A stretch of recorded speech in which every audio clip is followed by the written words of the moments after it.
Assalamu alaikum and welcome to beautiful and sunny Barbados. My name is Jubair Ahmed and I make travel videos from around the world. In this video, I'm going to be taking you around Barbados and giving you 5 reasons why I think Barbados is the perfect destination for Muslim travelers. أشهد أن لا إله إلا الله.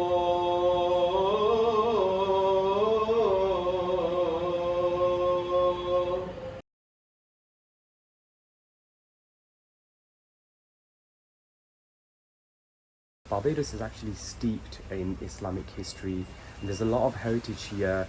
Indians have been here for quite a while. There were Muslims as part of the kind of transatlantic slave trade as well. But what I'm going to do is I'm going to pass it over to the expert to speak a little bit about the Islamic history and heritage here. We were with Suleiman Bulbulia, who is the founder and director of Barbados Halal Experience. He's also a commentator for a newspaper, so he's done some amazing work on bringing to life the Islamic history and heritage here. He also worked with someone called Sabir Nakuda, who is a historian, and he focused on oral history and brought to life in a book called Bengal to Barbados about the history of Muslims here on this island, like East Indians, not necessarily Muslims. So I'll pass it over to Suleiman and he'll explain a little bit about the Islamic history and heritage here.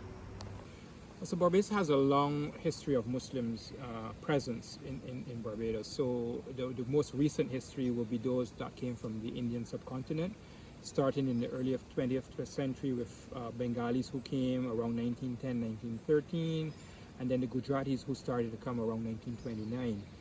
And then the Gujarati migration continued up to even today. So we have at this point about 3,000 Muslims on the island. But even before the Gujaratis and those from the Indian continent, there are evidence of Muslims among the enslaved.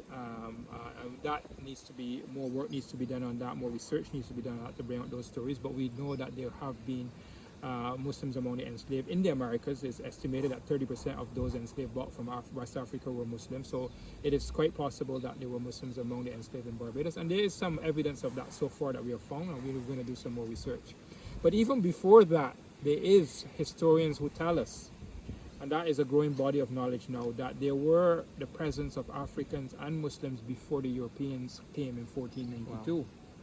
Wow. And there is a growing body of people who are speaking to this and researching this, that there were a fair exchange of people from Africa into the region, Muslims as well, into the region, into the Americas, long before the Europeans came in 1492, before Christopher Columbus sailed. So that also is there for us to look at, and it's a long history in this part of the world, in Barbados.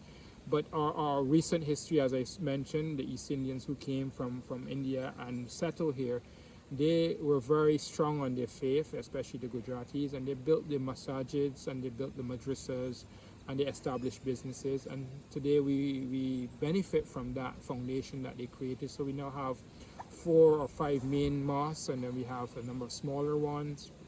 We have several madrasas that teach Islamic studies and Quran. We have over 100 hafiz of Quran in Barbados, mashallah. We have many ulama and female alimas. And this has only been over a period of 100 years, right? Yeah, or less even, because it was really more, it took off more in the 60s going forward. Before that, the numbers were smaller. And we have established ourselves in businesses, alhamdulillah. We have contributed to the development of Barbados. We are a respected minority here on the island, and the nature of our business that most Muslims do is interacting with perhaps 70 to 80% of the wider Barbadian population. And that's not been a difficult task then, I'm guessing, engaging with the Barbadian? No, it's been very, very, Barbadians are very hospitable, friendly, welcoming people, and I think we have been able to have that relationship built over years, and the goodwill left by our forefathers.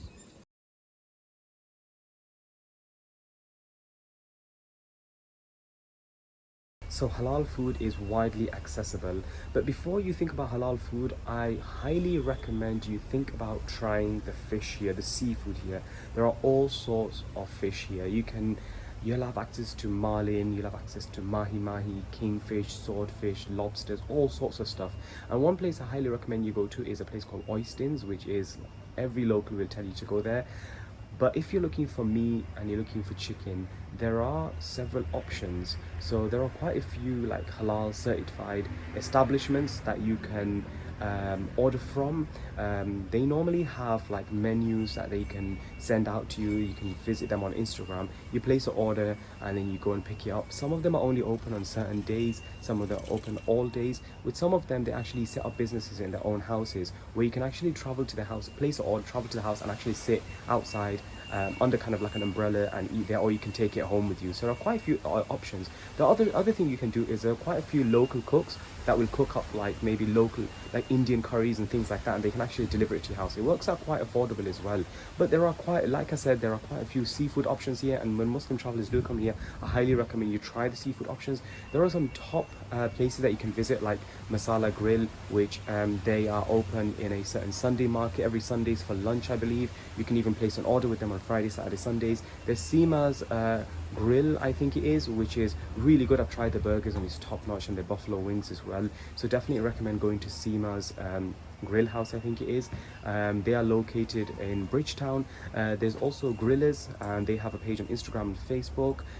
There's also Pat Barbados, and you can try some of their food. It looks amazing, and there are quite a few others as well. I'll put a link in the description with the names of the establishments. But one of the local cooks, her name is Sajida Pandor, she cooked us some amazing food. We ordered twice on the first and the last day, and we had no issues. It was very, very affordable. We tried the butter chicken curry, we tried the dal option, and she actually sent us some chow mein and chicken for free as well. So there's that option. Halal food, a lot of people, I think they get put off because they think that there's no, like in the UK and places like that where you'll have so many halal shops available till late at night. It's not like that here, but there is halal food. You just have to know how to find it. And so this is me telling you how to find it exactly, so it makes it a bit easier for you. So halal food is definitely available.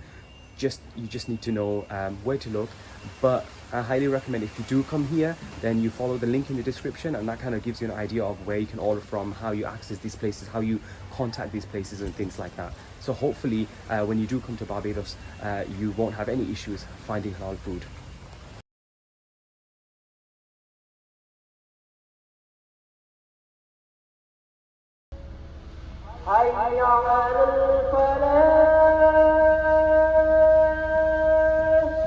Another thing that I found quite surprising when I came here, I knew there were mosques on the island, but one of the things that shocked me was the amount of mosques here. There are actually around maybe 9 places. Remember, Barbados is quite a small island, so there are about 9 mosques here, I think in total. But we went to the 5 main mosques. The mosques here are super amazing in terms of architecture. They're dotted around conveniently in certain areas, so wherever you're staying in the main areas of the west coast, south coast, you will find a mosque that's not too far to travel to. Currently stood outside Makki Masjid, which is another old masjid here in Barbados. I'm not sure exactly how old it is, but this is definitely a good option for people to come and pray. It does not have sisters facilities, but as you can see, the masjid is huge. It reminds me of a mosque that you'll find in a place like India or something. Now we've come to the Jama Masjid, which was developed in the 1950s. It's in an area with quite a lot of Muslims here. I think it's Kensington Road. And this masjid here is truly an architectural wonder. Just look at it. It's currently golden hour, around Asr time right now. So you can see how amazing it looks in the sunshine. And this masjid is actually open 5 times a day for Salah and also for Jummah Salah. So definitely pay this mosque a visit if you're going to make your way to Barbados. So we're currently at Masjid Ibn Umar. The roots of this mosque actually goes back to 1970s. The older building was in an area called Barbados Hill. This mosque actually here is on the Hearts Gap Road area, which is in Bridgetown. This mosque has facilities for sisters. So we're currently at the Medina Masjid right now, which was founded in 1950s, and this was declared a historic building by Barbados National Trust. So you can see it's an amazing building. I think it was made from limestone rocks, limestone bricks. So it's home to, this area is actually, Sobers Lane area is home to quite a lot of Muslims. Alright, so you can also visit this masjid here, which is called Masjid An-Nur. It was developed maybe 3-4 years ago, and around this area here you have maybe like 300 to 400 Muslims. So beautiful masjid that you can visit in the St. James area, Masjid An-Nur. So you won't have any issues if you're looking for a mosque, if you want to travel to a mosque for Salah, if you want to go and pray Jummah and things like that. You won't have any issues finding a mosque. And I found a lot of the brothers around the mosque, a lot of the people that I met, they were super friendly when they saw that I was a tourist. They helped out, they gave me answers to any questions I had and things like that. So the mosques here are really like a kind of like a tourist site they've turned into, because the architecture is like so amazing. So you have to visit the mosques as part of your travel experiences here. And remember, you won't have any issues if you're looking for a mosque here. If you're looking for prayer facilities, there's no issues whatsoever. They've kind of done really well in terms of like establishing mosques, and there's even like Islamic schools here, madrasas here, maktabs here, and things like that. So you can tell that you know, Islamic kind of services like the mosques and madrasas and things like that have really kind of been embedded really well into the kind of society here. So again, if you're looking for a mosque, you'll have no issues finding them.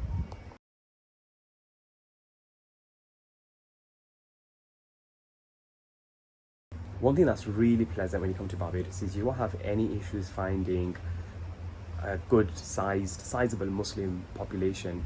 There were certain areas I went to and I felt like I was in a Muslim country. So it's quite nice when I was walking around. I did see quite a lot of Muslims, noticeably as well, and not so noticeably. So I found out later on that there's around 3,000 Muslims, give or take.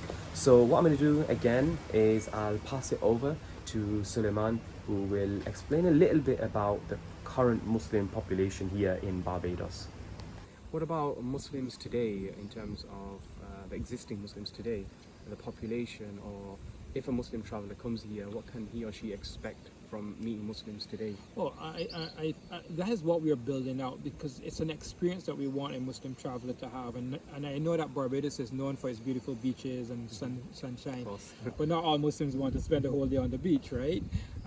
So we want to build out that, as well as the whole experience and the heritage and the history. So we have developed what we call the Muslim Heritage Tour, which takes you around to the Muslim masajids and to the historic places where Muslims would have interacted and been. There are a lot of stories to tell, a lot of fun things to know. And as I said, the history is not only among the East Indian community, but among the enslaved community, where now that is also being built out as well.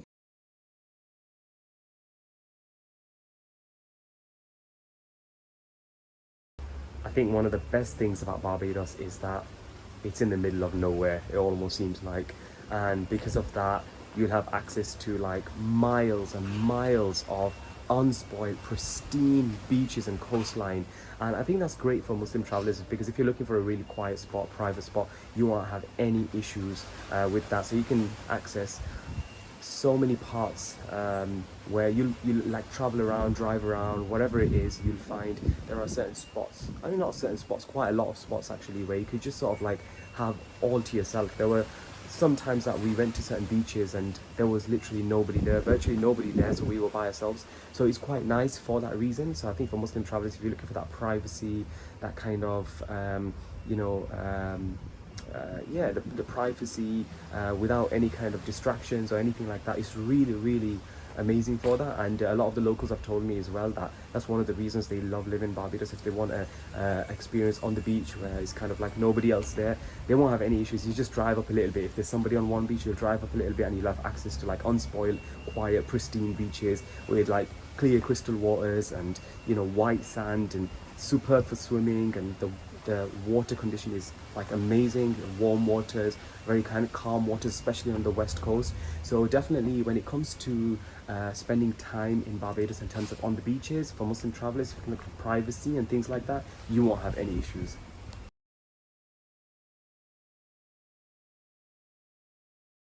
The one last thing I really wanted to ask you was, what message do you have for halal travelers that are aspiring or looking to make it to the Caribbean as a Muslim traveler? Come to Barbados. Come to Barbados. Put it on your bucket list. You know, a must place to travel. Make sure you get here. We are Barbados Halal Experience. We are on the net. We are on social media. Check us out, inshallah. Come on your own, you know. But Barbados is a place to experience.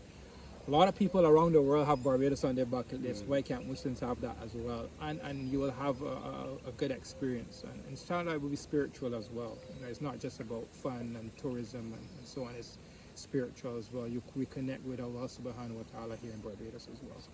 All right, so I hope that gives you a good idea of why I think and why Barbados is really a perfect destination for Muslim travelers, for halal travel. I hope you consider Barbados for your next experience. If you have any questions whatsoever, please do get in touch in the comment section. Put Barbados on your bucket list. Make sure you come at least once in your lifetime. You can see there's so much to explore here in terms of history, food, people, and again, natural kind of beauty as well. Anyways, please be sure to subscribe and switch on that notification bell button when you do subscribe so you can get information, you can get an alert for when I publish next. Please be sure to share this video with others if you found value in it, and I will see you guys in another video. Take care and assalamu alaikum from beautiful and sunny Barbados.